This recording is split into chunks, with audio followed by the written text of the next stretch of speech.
시편 135편 12절로 14절까지의 말씀 받들어 봉독합니다. 그들의 땅을 기업으로 주시되 자기 백성 이스라엘에게 기업으로 주셨도다.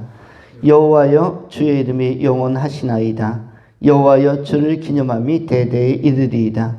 여호와께서 자기 백성을 판단하시며 그의 종들로 말미암아 위로를 받으시리로다. 아멘. 오늘은 기업을 주신 하나님이라는 제목으로 말씀을 전합니다. 두 가지로 본문을 나누어 상고합니다. 첫 번째, 삶의 근거. 두 번째, 삶의 속성.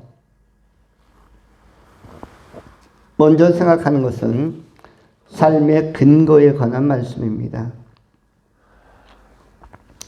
하나님께서는 하나님의 백성들에게 12절에 그들의 땅을 기업으로 주시되 자기 백성 이스라엘에게 기업으로 주셨도다.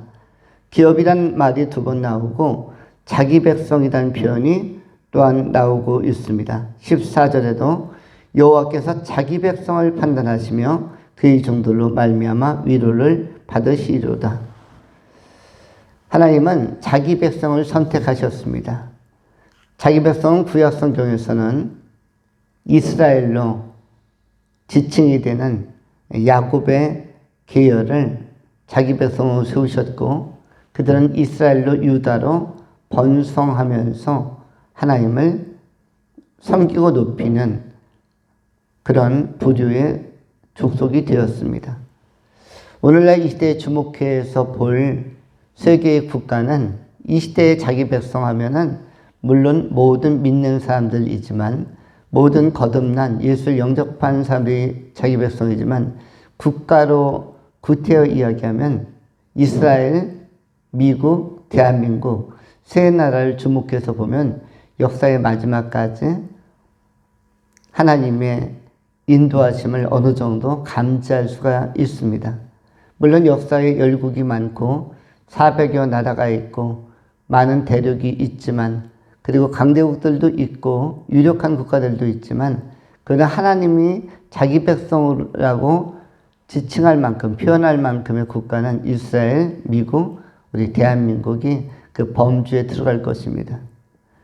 관심사로는 핍박 속에서도 예수를 믿는 하나님의 백성들이 있는 땅, 북한이나 중국도 하나님의 관심사이기도 하고 또 아직 남은 자들이 세계에 조금씩 흩어져 있지만 그들도 하나님의 자기 백성의 범주 안에는 들어갈 것입니다. 그래도 국가적으로 보면 이스라엘의 회복을 갈망하시는 하나님의 마음이 로마서 11장 10장에도 담겨 있고 오랜 역사 속에서 하나님께서 이스라엘에 관한 약속을 많이 주셨고 동시에 이스라엘의 회복에 대한 말씀도 약속하고 있고 바울도 그런 소망을 갖고 있었으며 이스라엘이 회복되는 그때에 예수님 다시 오실 종말론적 미래와 시기와 맞물려 있음을 예시하고 있습니다. 또 미국은 복음의 토대 위에서 세워진 나라요 청교도들에 의해서 메이플라워 홀을 타고 들어가서 교회 중심으로 성경의 토대 위에서 나라를 세우려고 했기 때문에 역시 하나님의 자기 백성의 범주 안에 들어가고 대한민국이 또한 미국과 더불어서 하나님 중심으로 이승만 대통령이 국가를 건국하는 시기에 있어서 그 몇 가지 모토, 네 가지 모토를 제시할 때 하나님 중심으로 대한민국을 세우겠다. 또 자유민주주의 국가로 세우겠다. 또 한미동맹을 바탕으로 성장하겠다. 이런 기치를 내세웠는데 하나님 중심으로라는 것이 바로 자기 백성으로 오늘날까지 6.25 이후에는 현재까지 전쟁을 경험하지 않고 80년이 넘는 세월을 견실하게 성장하고 발전하고 있는 토대가 된 것입니다. 특별히 오늘 본문에서 하나님은 자기 백성들에게 무엇을 주시겠다고 말씀하냐면 12절도 14절도 반복해서 나온 것이 기업으로 주시되라고 되어져 있습니다. 그들의 땅을 기업으로 주시되 기업이란 단어는 히브리어로 나할라라는 단어입니다. 히브리어로 나할라. 영어로 표현하면 inheritance, 상속, 기업.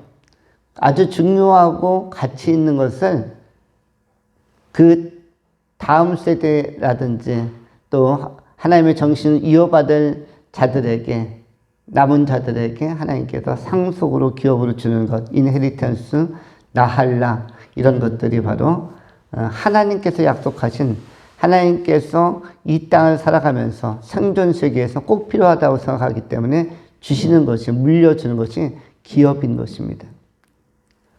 우리에게 있어서 가장 중요한 기업은 무엇입니까? 여러 가지가 있지만 신앙적인 내적 자질입니다. 신앙적인 내적 자질보다 큰 자산은 없습니다. 원래 굉장히 가치 있는 것은 작은 칩에다가 담아서 USB라든지 작은 칩에다 담아서 전달을 하기도 합니다.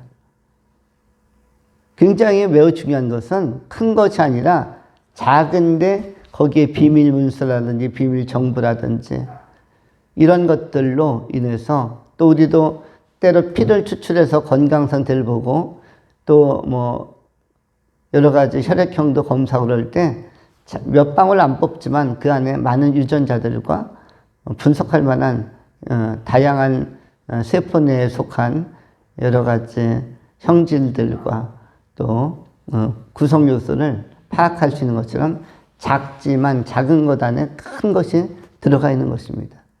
복제라는 것도, 유전자 복제라는 것도 대단히 큰 것을 어떤 추출하는 것이 아니라 작은 세포, 작은 유전자, 작은 것을 조각을 떼어내서 그것 가지고도 복제를 성공시키기도 합니다. 그런데 기업이라는 것 가운데 가장 큰 것은 자산이나 유산을 물려주는 것도 물론 중요하고 땅이나 터전을 물려주는 것도 중요하지만 외적인 것보다 더 위력적이고 큰 것은 내적인 것입니다.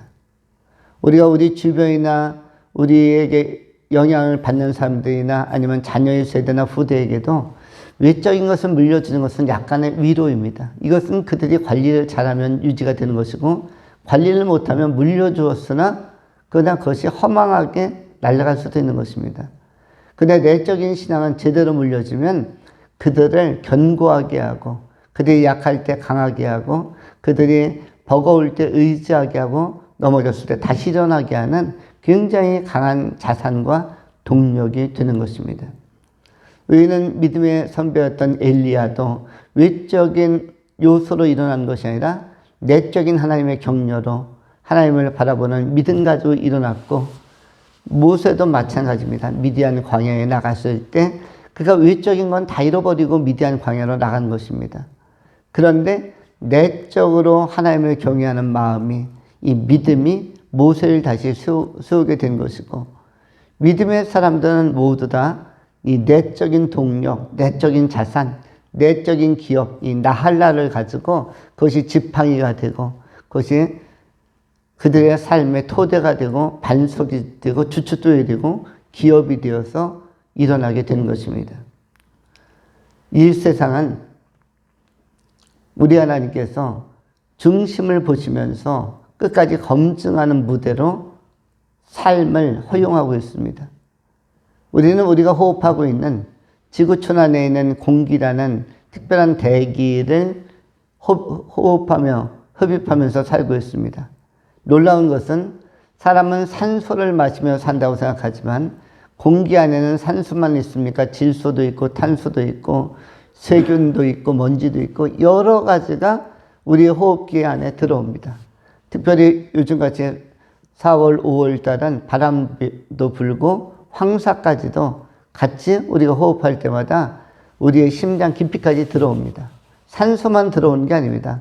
상쾌하다 하여서 산소만 들어오는 것이 아니라 우리가 코를 활짝 열고 또 입을 활짝 열고 들이마실 때에 깨끗한 산소만 들어오는 것이 아닙니다. 다만 하나님께서 폐라는 기관을 우리에게 허파라는 기관을 잘 주셨기 때문에 거기서 걸러서 우리가 건강을 유지하는 것이지 필터링하고 걸러내는 기능이 없었다면 우리는 굉장히 많은 오염물질이 우리 몸 안에 많이 농축되어서 우리의 건강을 심각하게 저해할 수도 있는 것입니다. 마찬가지로 하나님은 우리를 완성된 존재로 이 땅에 보내시는 것이 아니라 하나님의 나라를 지향하며 들어가기에 합당한 자로 구별하여 걸러내기 위하여 이 사람을 천국으로 들여보낼지 그렇지 않을지를 검증하기 위하여 인생 여정을 허락하시는 것입니다. 그리고 인도하시는 것입니다. 그래서 모든 인생은 굴곡이 있고 넘어짐도 있고 시험의 틈도 있고 다시 일어남도 있고, 이건 야곱도 마찬가지였고 믿음의 선배들 베드로도 마찬가지였습니다. 엠마오로 가는 제자들 가운데서도 예수 그리스도의 부활을 목격하기 전까지는 여러 가지로 넘어졌던 제자들이 많이 있었습니다. 도마도 의심하며 예수님의 옆구리를 손을 넣어서 만져보기 전에는 믿지 못하겠다. 의혹을 증가시키기도 하였습니다.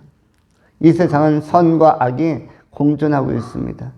천사와 귀신도 원래는 천사만 있어야 될 것 같은데 분명한 활동은 천사와 귀신이 함께 활동하고 있으며, 영적인 공기든 현상적 공기든 산소만 있거나 천사만 있는 것이 아니라는 사실을 주목해야 할 것입니다. 이런 때일수록 우리가 무엇을 가져야 될 것인가? 이 땅에 오신 성령의 인도함을 받으면서 우리가 두 가지 힘을 키워야 되는데, 하나는 분별력, 또 한 가지는 통찰력, 하나를 더한다면 지구력까지 키워가야 할 것입니다. 우리가 주님을 바라보면서 낭망하지 않는 것, 우리는 정의가 실현되기를 바라고 하나님의 공의가 실현되기를 바라지만 그것이 쉽게 실현되지 않을 수도 있습니다. 그런데 우리가 인내하면서 지구력을 키워야만 합니다. 특별히 믿음의 사람들은 지구력이 좋아야 하고 믿음의 일관성도 좋아야 되고 분별력도 좋아야만 합니다.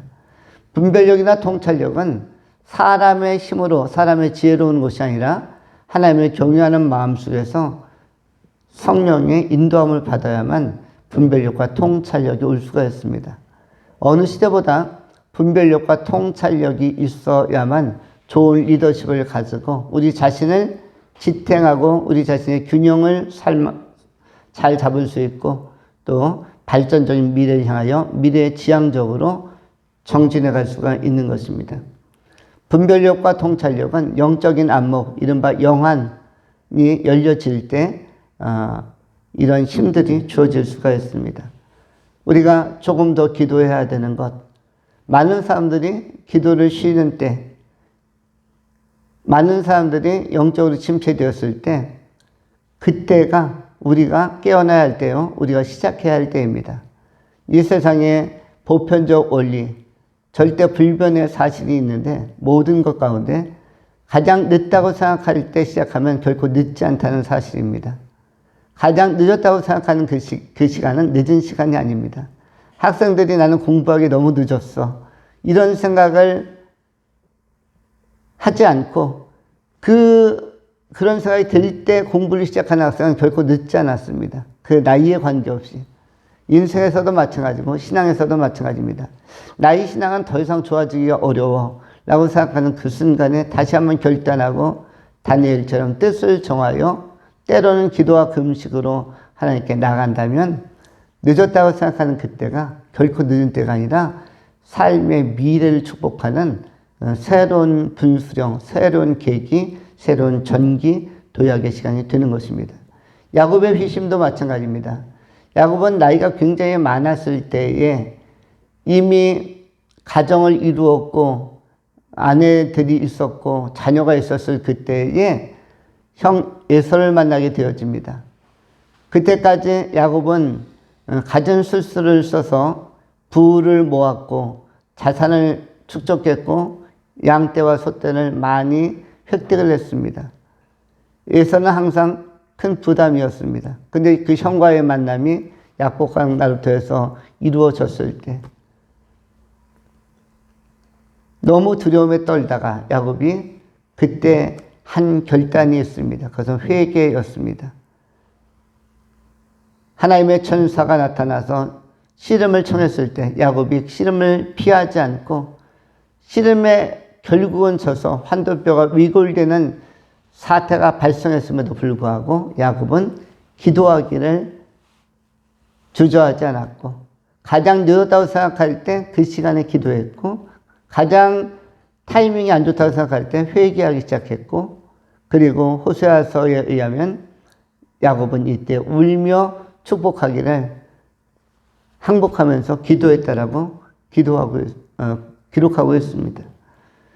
이렇게 가장 늦었다고 생각할 때가 늦은 것이 아니라 남은 미래의 첫 시작이요, 첫 출발로서 굉장히 축복의 시간이라는 사실을 기억할 필요가 있습니다. 우리는 지금 다시 기도를 시작하고 성령 충만함을 받아서 분별력과 통찰력을 키우고 지구력을 가지고 믿음의 인내를 가지고 나아갈 때, 하나님 나라를 목적하며 나갈 때 우리의 영적인 안목이 밝아지고 우리가 이 시대에 해야 할 일들이, 사명들이 하나하나 새로워지게 우리에게 임하게 될 것입니다. 복음을 전파하는 일이나 영혼을 살리는 일이나 이웃을 중보하는 일이나 우리가 해야 할 일들은 아직도 여전히 많은 것입니다.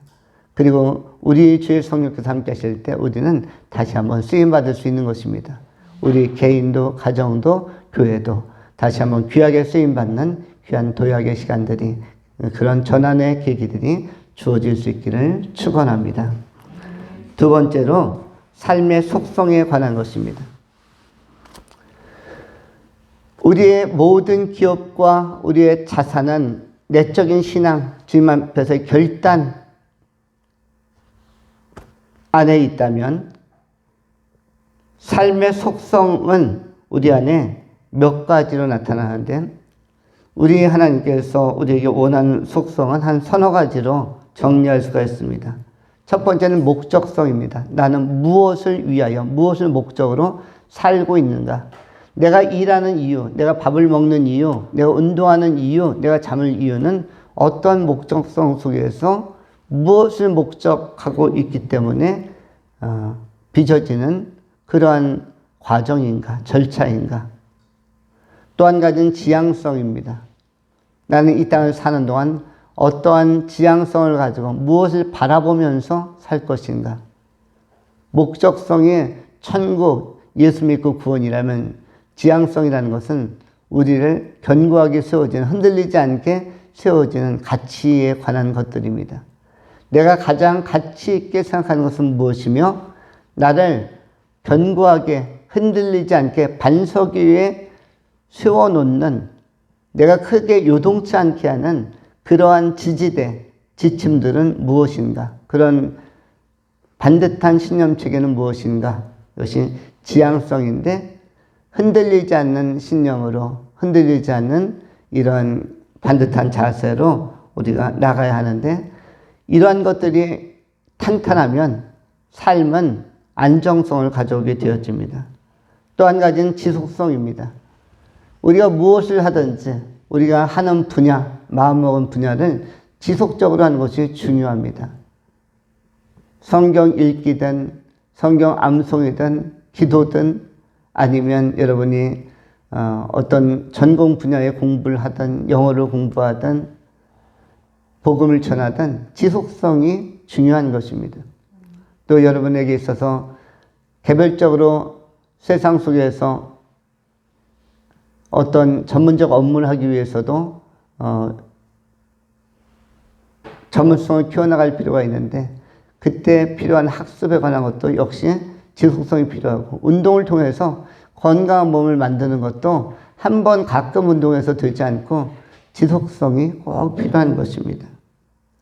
그리고 사람은 언제나 동일해야 되는데 이 동일성을 갖다 항상성이라고 합니다. 그는 10년 전과 지금이 똑같고 20년 전과 지금이 똑같고 30년 전과 지금이 똑같고 항상 순수하여 나이에 관계없이 항상 청년과 같고 항상 소년의 시절에 순수성이 있고, 이 항상성이 나이가 먹어서 60대, 70대, 80대가 되어도 세상에 때가 묻지 않고, 그야말로 80대, 90대의 어르신 안에서도 청년성이 빛나고 소년, 소녀의 그 순수함과 순전함이 자리할 수 있고, 그것이 느껴질 수 있다면, 그것이 살포시 배어나올 수 있다면 이것 또한 아름다운 것입니다. 이런 것들이 우리의 삶을 아름답게 하는 가치들이고 또 건전한 속성이라고 할 수가 있습니다. 이러한 아름다운 속성과 품성은 하나님을 경외하는 마음을 가질 때 유지되는 것입니다.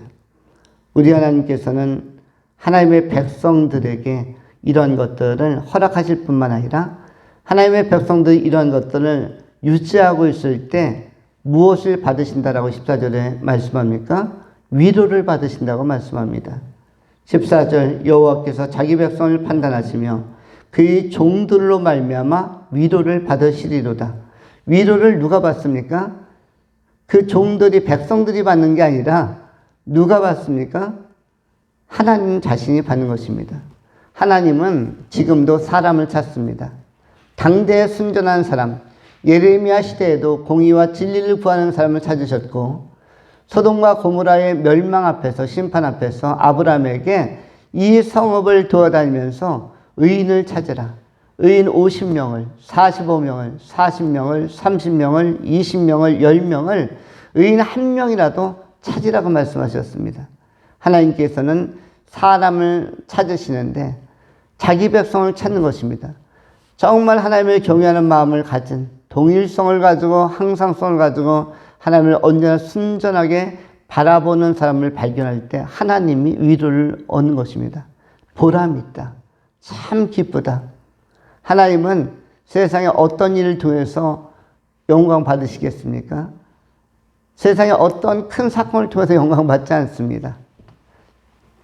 벼락이 치거나 금강이 발견되거나 다이아몬드가 엄청나게 또 원유가 쏟아지거나 이런 걸 통해서 문화가 번성하거나 이런 걸 통해서 위로받으시는 분이 아니라 하나님은 하나님의 형상과 모양을 많이 닮아가는 사람들, 하나님의 속성을 잘 발현하는 사람들, 신의 성품에 참여하는 사람들, 진정성 있게 예수를 추구하고 하나님을 추구하고 언제나 진지하고 일관되게 예수의 생명을 유지하는 사람들을 발견할 때 그 사람들이 누구입니까? 자기 백성인데 자기 백성들을 발견할 때 그의 종들을 발견할 때 그의 종들을 만날 때 위로를 받으시는 분이 하나님이시라는 것입니다.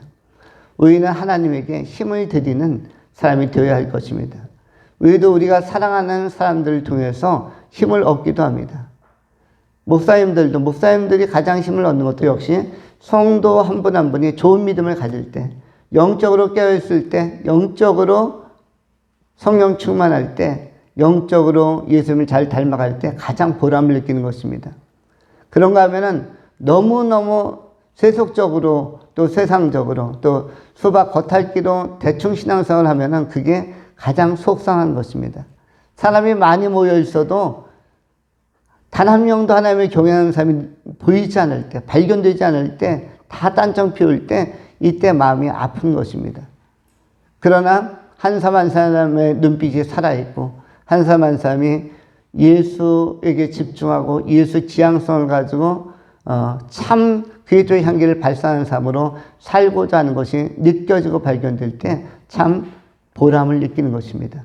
예수의 제자로 살아가고자 하는 사람들, 회심하면서 주 앞에 서려고 하고 더 기도하며 살려고 하는 사람들을 볼 때 너무 큰 위로를 받는 것입니다. 마찬가지로 하나님께서는 결단하는 성도를 통해서, 회심하는 성도를 통해서, 기도하는 성도를 통해서, 또 전도하는 성도를 통해서 영광을 받으실 것입니다. 우리가 바로 하나님의 위로가 되어야 되는 그런 귀한 주역으로 이 시대를 살아가야 할 것입니다. 우리가 마음을 새롭게 함으로 변화를 받아 이 세대를 본받지 않고 정말 예수의 영으로 충만하고 성령으로 충만하며 하나님의 영으로 충만한 하나님께 기쁨이 되어지는 복되고 헌신된 귀한 종으로 남은 생애를 살아가실 수 있기를 축원합니다. 기도하겠습니다.